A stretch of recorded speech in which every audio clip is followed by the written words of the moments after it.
ഇപ്പോൾ ലഭിക്കുന്ന ഒരു വാർത്തയിലേക്ക്. തിരുവനന്തപുരം കിളിമാനൂരിൽ 1ാം ക്ലാസ് വിദ്യാർത്ഥിയെ സ്കൂളിൽ വെച്ച് തെരുവു നായ കടിച്ചു. കിളിമാനൂർ ഗവൺമെന്റ് LP സ്കൂളിൽ ഇന്നലെ ഉച്ചയ്ക്കാണ് ഈ സംഭവം ഉണ്ടായത്. അലക്സ് റാം മുഹമ്മദ് ഇതിന്റെ കൂടുതൽ വിവരങ്ങളുമായി തിരുവനന്തപുരത്ത് തത്സമയം ചേരുന്നു. അലക്സ്, ഞെട്ടിപ്പിക്കുന്ന ഒരു വാർത്തയാണിത്. സ്കൂളിൽ വെച്ചാണ് ഒരു കുഞ്ഞിനെ തെരുവുനായ കടിച്ചത്. അതും 1ാം ക്ലാസ്സിൽ പഠിക്കുന്ന ഒരു കുട്ടിയെയാണ് തെരുവുനായ ആക്രമിച്ചത്.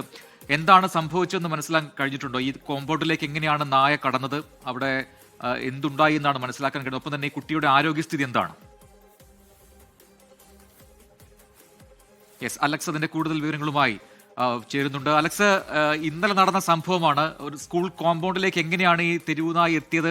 അതിനെന്തെങ്കിലും വിവരങ്ങൾ നമുക്ക് ലഭിക്കുന്നുണ്ടോ? ഒപ്പം തന്നെ കുട്ടിയുടെ ആരോഗ്യസ്ഥിതി എന്താണ്?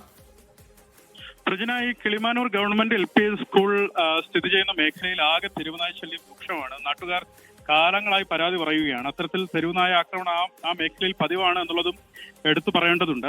മാത്രമല്ല, സ്കൂളിൽ കലോത്സവം നടക്കുകയായിരുന്നു. അതിന്റെ തിരക്ക് കൂടി സ്കൂളിൽ ഉണ്ടായിരുന്നു.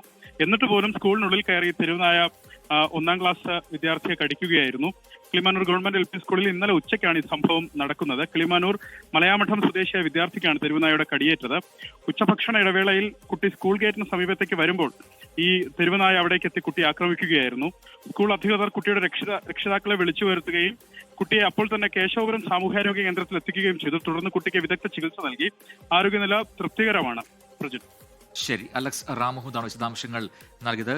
ദിവസങ്ങൾക്ക് മുൻപാണ് കൊച്ചിയിൽ സമാനമായ ഒരു സംഭവം ഉണ്ടായത്. 3.5 വയസ്സുകാരുടെ ചെവി ഒരു തെരുവുനായ കടിച്ചെടുത്ത വാർത്ത നമ്മൾ ഞെട്ടലോടെ കേട്ടതാണ്. അതിന് പിന്നീട് തെരുവുനായ പേവിഷബാധയുണ്ട് എന്ന സ്ഥിരീകരണമൊക്കെ വന്നിരുന്നു. ഇന്ന് മറ്റിടങ്ങളിലും തെരുവുനായ ആക്രമണം റിപ്പോർട്ട് ചെയ്തിരുന്നു. അങ്ങനെ ഇതൊരു വലിയ പ്രശ്നമായി സംസ്ഥാനത്ത് മാറുകയാണ്. ഒരു ശാശ്വതമായ പരിഹാരം ഉണ്ടാകുന്നില്ല എന്ന ആക്ഷേപം ഉയർന്നു വരുന്നുമുണ്ട്. അപ്പോഴാണ് വീണ്ടും ഇത്തരം കേസുകൾ ഇങ്ങനെ റിപ്പോർട്ട് ചെയ്യപ്പെട്ടുകൊണ്ടിരിക്കുന്നത്.